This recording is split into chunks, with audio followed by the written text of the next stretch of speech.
नमस्कार दोस्तों, Radhe Radhe. Welcome to your YouTube channel हमारी संस्कृति हमारी धरोहर। दोस्तों, हिंदू धर्म में हर पर्व का खास महत्व होता है। त्योहारों और धार्मिक दृष्टि से कार्तिक माह का बहुत ही विशेष महत्व है।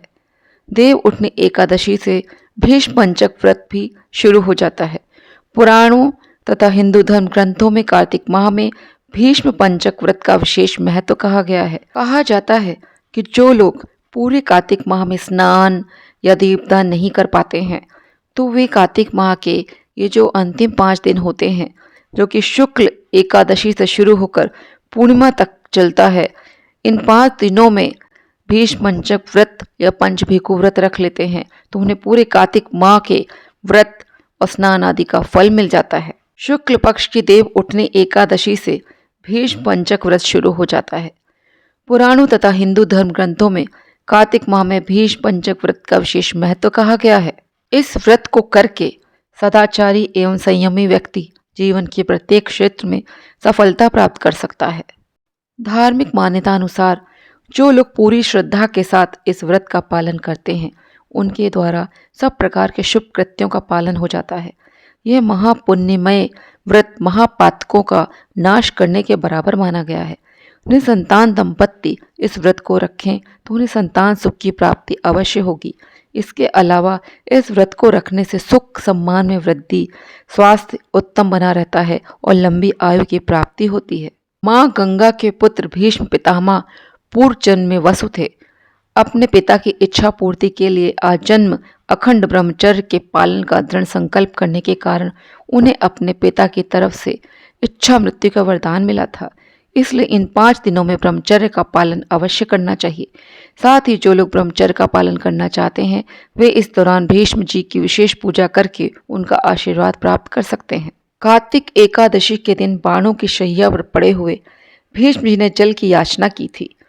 तब अर्जुन ने संकल्प कर भूमि पर बाण मारा तो गंगा जी की धार निकली और भीष्म जी के मुंह में आई। उनकी प्यास मिटी और तन मन प्राण संतुष्ट हुए। इसलिए इस दिन को भगवान श्री कृष्ण ने पर्व के रूप में घोषित करते हुए कहा कि आज से लेकर पूर्णिमा तक जो अर्घदान से भीष्म जी को तृप्त करेगा और इस भीष्म पंचक व्रत का पालन करेगा, उस पर मेरी सहज प्रसन्नता होगी। महाभारत का युद्ध समाप्त होने पर जिस समय भीष्म पितामह सूर्य के उत्तरायण होने की प्रतीक्षा में शरशैया पर शयन कर रहे थे, तब भगवान श्री कृष्ण 5 पांडवों को साथ लेकर उनके पास गए। उचित अवसर देखकर युधिष्ठिर ने भीष्म पितामह से उपदेश देने का आग्रह किया। भीष्म जी ने 5 दिनों तक राजधर्म, वर्ण धर्म, मोक्ष धर्म आदि पर उपदेश दिया था। उनका उपदेश सुनकर श्री कृष्ण संतुष्ट हुए और बोले, पितामह, आपने शुक्ल एकादशी से पूर्णिमा तक 5 दिनों में जो धर्ममय उपदेश दिया है, उससे मुझे बड़ी प्रसन्नता हुई है। मैं इसकी स्मृति में आपके नाम पर भीष्म पंचक व्रत स्थापित करता हूँ। जो लोग इसे करेंगे वे जीवन भर विविध सुख भोग कर अंत में मोक्ष प्राप्त करेंगे। चलिए जानते हैं कि भीष्म पंचक व्रत में हमें क्या करना चाहिए। इन 5 दिनों में अन्न का त्याग करें। कंदमूल, फल, दूध अथवा हविष्य विहित सात्विक आहार जो यज्ञ के दिनों में किया जाता है लें। यह व्रत 5 दिन तक चलता है, इसलिए इन 5 दिनों में हमें भीष्म जी के लिए तर्पण करना चाहिए। जिस मंत्र से हमें भीष्म जी के लिए तर्पण करना चाहिए उसे मैं डिस्क्रिप्शन बॉक्स में डाल दे रही हूँ, आप वहाँ से देख लीजिएगा। इस मंत्र का अर्थ होता है, आजन्म ब्रह्मचर्य का पालन करने वाले परम पवित्र सत्य व्रतपरायण गंगानंदन महात्मा भीष्म को मैं ये अर्घ देता हूँ या देती हूँ। भीष्म पंचक के 5 दिनों में विशेष प्रकार की पूजा होती है। भीष्म पंचक व्रत में 4 द्वार वाला एक मंडप बनाया जाता है। मंडप को गाय के गोबर से लीपकर बीच में एक वेदी बनाएं। वेदी पर ध्यान देकर तिल रखकर कलश स्थापित करें। इसके बाद भगवान वासुदेव की पूजा की जाती है। इस व्रत के दौरान कार्तिक शुक्ल की एकादशी से लेकर कार्तिक पूर्णिमा तिथि तक घी के दीपक जलाए जाते हैं। जो लोग पंचभीखु या भीष्म पंचक व्रत रखते हैं, उन्हें 5 दिनों तक सात्विक जीवन व्यतीत करना चाहिए। साथ ही भीष्म पंचक के समय आप ब्रह्मचर्य का पालन भी करें। भीष्म पंचक व्रत की महिमा। पद्म पुराण में भी श्री भीष्म पंचक व्रत की महिमा का वर्णन इस प्रकार से है। 5 दिनों तक अर्थात एकादशी से लेकर पूर्णिमा तक भगवान हरि की प्रतिमा के सामने अखंड दीपक जलाएं। प्रतिदिन ओम नमो भगवते वासुदेवाय मंत्र का 108 बार जप करें। प्रतिदिन संध्या के समय संध्या वंदना कर उपरोक्त मंत्र का 108 बार जाप कर भूमि पर शयन करें। एकादशी से भगवान विष्णु का पूजन कर उपवास रखें। उसके बाद द्वादशी के दिन व्रतधारी मनुष्य भूमि पर बैठकर मंत्रोच्चारण के साथ गोमूत्र का सेवन करे। त्रयोदशी को केवल दूध ग्रहण करे। चतुर्दशी को दही का सेवन करे। इस प्रकार 4 दिनों तक व्रत करे, जिससे शरीर की शुद्धि होती है। 5वें दिन स्नान कर भगवान केशव की पूजा करे तथा ब्राह्मणों को भोजन कराकर उन्हें दक्षिणा दे। शाकाहारी भोजन करे तथा हर पल श्रीहरि का पूजन करे। उसके बाद पंचगव्य खाकर अन्न ग्रहण करे। विधि पूर्वक इस व्रत को पूरा करने से मनुष्य को शास्त्रों में लिखे फलों की प्राप्ति होती है। इस व्रत को करने से पुत्र की प्राप्ति होती है, महापातकों का नाश होता है तथा मनुष्य परम पद को प्राप्त करता है, ऐसा पद्म पुराण में कहा गया है। कार्तिक माह में सुबह 5 दिन तक पंच भीखों की पूजा की जाती है। इसमें एकादशी व द्वादशी का व्रत करते हैं, त्रयोदशी को भोजन ग्रहण करते हैं, फिर चतुर्दशी व पूर्णिमा का व्रत करके पूर्णिमा के दिन 5 वस्तुएं ब्राह्मणी को दान करते हैं। इस प्रकार 4 साल तक कार्तिक के शुक्ल पक्ष में पंच भीखू करते हैं। सामर्थ्यानुसार व्रत करके 5-5 चीज़ों का दान करें। 5 साल में व्रत पूरा होने के बाद ब्राह्मण ब्राह्मणी के 5 जोड़ों को भोजन कराकर दक्षिणा देकर विदा किया जाता है। यह दान व्यक्ति की इच्छा पर निर्भर करता है, अपनी सामर्थ्यानुसार दान किया जा सकता है। कहते हैं कि जो पूरे कार्तिक स्नान नहीं कर पाते हैं या दीपदान नहीं कर पाते, उन्हें पंच भीखू का व्रत रखना चाहिए। ये एकादशी से लेकर कार्तिक पूर्णिमा तक चलता है। तो इस व्रत को जो रखते हैं उन्हें बहुत ही ज़्यादा पुण्य फल प्राप्त होता है। पंच भीखू व्रत रखने वालों को एकादशी से लेकर कार्तिक पूर्णिमा तक प्रातः जल्दी उठ जाना चाहिए। उन्हें सुबह 4 बजे से लेकर 5 बजे के अंदर ही स्नान कर लेना चाहिए। इसके बाद उन्हें पूजा घर में विष्णु जी की प्रतिमा के आगे एक कलश स्थापित करना चाहिए।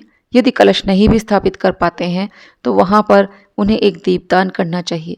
दीपक बनाने के लिए आप कोई भी नया मिट्टी का दिया ले सकते हैं। उसमें आप देसी घी डालें, 4 बाती लगाएं, फिर उसको दीपक को प्रज्वलित करें, उसकी पूजा कर लें, उसको रोली और चंदन लगाएं। आपको हाथ में आंवले के थोड़े से टुकड़े लेने हैं और राई के दाने लेने हैं। फिर आपको दीपक के चारों ओर उसको हाथ से घुमाना है और ये गीत गाना है। इसको पंच भीखू गीत कहते हैं। पूनो नहाई पड़वा नहाई, 5 रतन पंच तीर्थ पंच भीखम नहाई, 1 टका मेरी गांठ में सुनियो रघुराई, आधे का लाई आंवला आधे की राई, राई दामोदर सांवला जिसने सृष्टि रचाई, राजा के घर उतरी पुतरी बन आई, राजा लाया ब्याह के रानी बन आई, 4 चक्कर 4 मक्कर 4 दिए की लौ, मैं तुझसे पूछूं श्री कृष्ण जी कब निस्तारा होए, जब आएगा कार्तिक का महीना तब निस्तारा होए। इस पंच भीखू गीत को मैं डिस्क्रिप्शन बॉक्स में डाल दूंगी, आप वहाँ से इसको देख सकते हैं। हमें हाथ में तिल अथवा राई के दाने लेकर पंच भीखू कथा रोज सुननी चाहिए। पंच भीखू की कहानी। किसी गांव में एक साहूकार था और उसका एक बेटा व बहू भी थे। बहू कार्तिक माह में रोज सवेरे उठकर गंगा स्नान के लिए जाती थी। सुबह जल्दी जाते समय वह किसी भी पराये पुरुष का मुंह नहीं देखती थी। एक राजा का बेटा भी सुबह सवेरे गंगा स्नान के लिए जाता था। वह हैरान होता था कि इतनी जल्दी उठता हूँ स्नान के लिए, लेकिन कोई है जो मुझसे भी जल्दी उठकर नहा लेता है। कार्तिक माह के 5 दिन बचे थे कि एक दिन साहूकार की बहू तो स्नान करके वापस जा रही थी और उस समय राजा का बेटा स्नान के लिए आ रहा था। आवाज़ सुनकर वह जल्दी जल्दी जाने लगी, लेकिन जल्दबाजी में उसकी माला मोजड़ी छूट गई। राजा के बेटे ने उसकी माला मोजड़ी उठा ली और सोचने लगा, जिस स्त्री की यह माला मोजड़ी इतनी सुंदर है वह स्त्री कितनी सुंदर होगी। उसने पूरे गांव में मुनादी करवा दी कि जिसकी यह माला मोजड़ी है वह 5 रात मेरे पास आएगी। साहूकार के बेटे की बहू ने कहलवा दिया कि मैं 5 रात आऊंगी, लेकिन किसी को साग भरने बैठा देना। राजा के बेटे ने एक तोते को पिंजरे में बंद कर गंगा के किनारे पेड़ पर टांग दिया।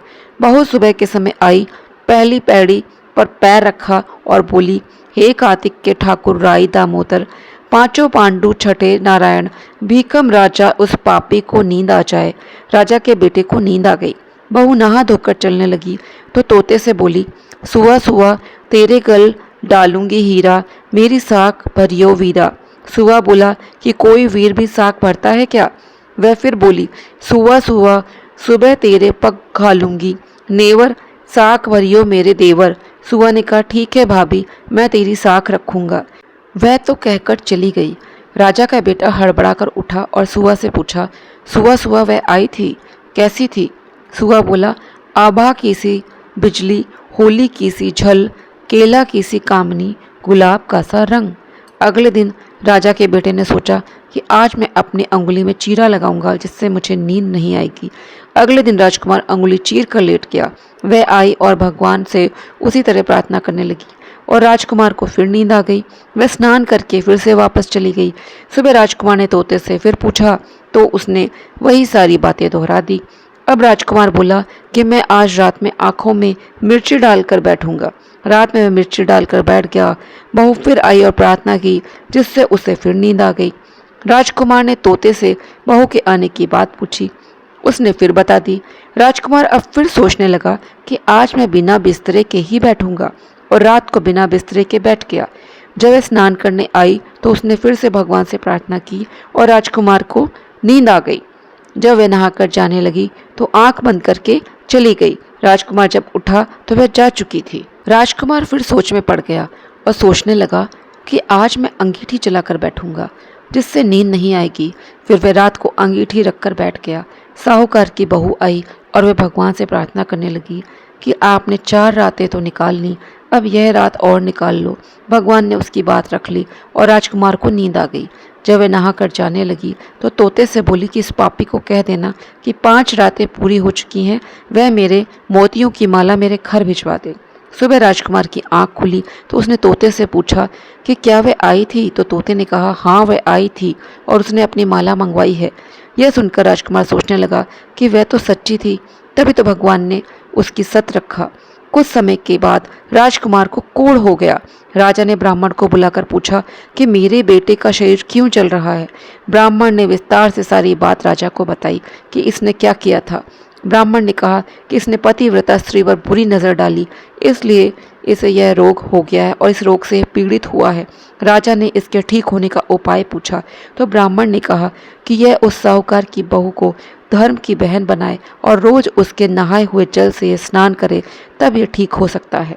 राजा साहूकार की बहू की माला को लेकर साहूकार के घर गया और बोला कि यह माला आपकी पुत्रवधू की है, इसे लें और आपकी बहू के नहाए हुए जल से मेरे बेटे को नहला दें।